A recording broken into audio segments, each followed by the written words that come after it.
hai kati nzeera nkaali awo nkaali mu kulowooza nkaali kusalawo kuba nina abasaadde bange bali mukaaga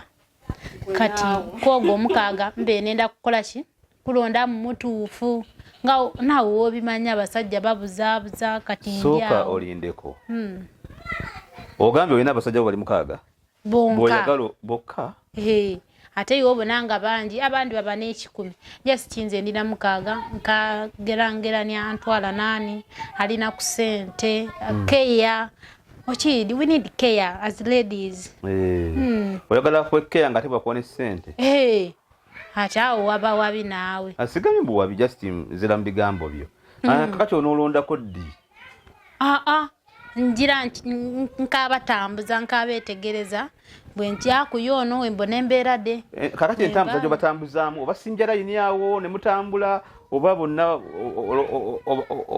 obalondamu nga bwe bakweka bajja nga baneka bajja biti naawe embeera ozigimanyi naawe olinga atabijuwa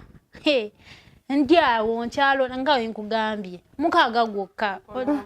olinga agamba bangi Matilda ugundi Lydia naawe Lydia leka naawe mbwotidde sikutya mukaaga mutono naawe olinga agamba mbu ndina 10 kati olwo olisanga alina 10 abakazi nno nga twetegereza nze omukaaga mutono lwakuba oli onaasembyeyo ate ye nedda yakola atya abadde mudinka nedda abadde lwasa sidda era kati nsigaza 5 olwo ngenda nkendeeza paka enafuna omutuufu nga Matilda kakati kambuuze nyabo gwe Matilda olinayo ekyama mu bulamu bwo ebyama wulira nno wanyumya ebyama otuse ku bugenyi obuuza ntula mbu otuse okyeire mbw ate endagi mufumbye ku ndagi oba mufumbye ku bukopa oba osuubira itooke na kanyama ife ebyo mu kyalo otambula oba byosuubira nze ebyama byange byonna abeire abiidi ono Lydia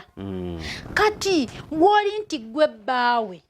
ate kati naawe nkugasseeko sikyakoma byama ate nkoma byaki ono yenze nze yono naawe kati tufuuse ogwo basatu muntu ogwa Matilda kiki